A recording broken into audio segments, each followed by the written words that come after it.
Properties of consumer preferences. I have forced myself to contradict myself in order to avoid conforming to my own taste. Marcel Duchamp, data artist. A consumer chooses between bundles of goods by ranking them as to the pleasure the consumer gets from consuming each. We summarize a consumer's ranking using a preference relation, which is a squiggly greater than equal to sign. If the consumer likes bundle A at least as much as bundle B, we say that the consumer weakly prefers A to B, um, which we write as A um, is better than or just as good as B. Given this weak preference relation, we can derive two other relations. If the consumer weakly prefers bundle A to B, A is just as good as is better than or just as good as B.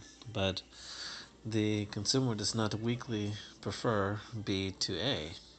Then we say that the consumer strictly prefers A to B, would definitely choose A rather than B if given a choice. If we write A is better than B. If the consumer weakly prefers A to B and weakly prefers B to A, that is A is greater than A is better than or just as good as B, and B is better than or just as good as A, then we say that the consumer is indifferent between the bundles or likes the two bundles equally, which we write as A is just as good as B. We make three assumptions about the properties of consumers' preferences. For brevity, these properties are referred to as completeness, transitivity, and more is better. Completeness. The completeness property holds that when facing a choice between any two bundles of goods, bundles A and B, a consumer can rank them so that one and only one of the following relationships is true. A is better than or just as good as B. B is better than or just as good as A. Or both relationships hold so that A is just as good as B. This property rules out the possibility that the consumer cannot decide which bundle is preferable. Transitivity. It would be very difficult to predict behavior if consumers' rankings of bundles were not logically consistent. The transitivity property eliminates the possibility of certain types of illogical behavior. According to this property, a consumer preferences over bundles is consistent in the sense that if the consumer weakly prefers A to B, A is better than or just as good as B, and weakly prefers B to C, B is better than or just as good as C, then the consumer also weakly prefers A to C. A is better than or just as good as C. If your sister told you that she preferred a scoop of ice cream to a piece of cake to a candy bar, and a candy bar to a scoop of ice cream, you'd probably think she lost her mind. At the very least, you wouldn't know which of these desserts to serve her.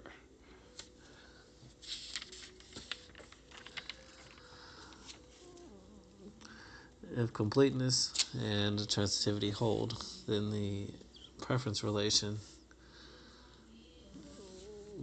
which is better than or just as good as, is said to be rational. That is, the consumer has well-defined preferences between any pair of alternatives. More is better. The more is better property states that all else the same, more of a commodity is better than less of it. Superscript 4, which reads, jargon alert. Economists call this property non-satiation or monotonicity. Monotonicity.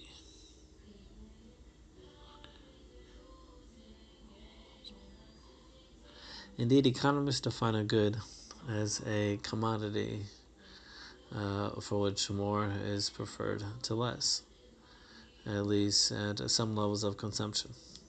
In contrast, a bad is something for which less is preferred to more, such as pollution. Other than in Chapter 17, we concentrate on goods. Although the completeness and transitivity properties are crucial to the analysis that follows, the more is better property is included to simplify the analysis. Our most important results would follow even without this property. Why do some economists assume that the more is better property holds? The most compelling reason is that it appears to be true for most people. The second reason is that if consumers can freely dispose of excess goods, consumers can be no worse off with extra goods. We'll examine the third reason later in the chapter. We observe consumers buying goods only when this condition is met. Application: income buys happiness. Do people become satiated? Is there an income so high that consumers can buy everything they want so that additional income does not increase their feelings of well-being? Using recent data from as many as 131 countries, Stevenson and Wolfers, 2008, find a strong positive relationship between average levels of self-reported feelings of happiness or satisfaction and income per capita within and across countries.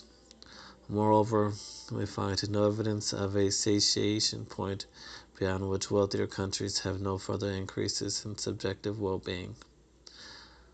Less scientific, but perhaps more compelling, is a survey of wealthy U.S. citizens who were asked, how much wealth do you need to live comfortably? Those with a net worth of over $1 million said that they need $2.4 million to live comfortably.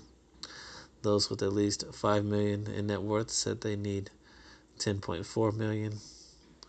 And those with at least $10 million said they wanted $18.1 million.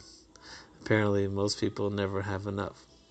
Superscript 5, which reads, when teaching microeconomics to Wharton MBAs, I told them about my cousin who had just joined a commune in Oregon.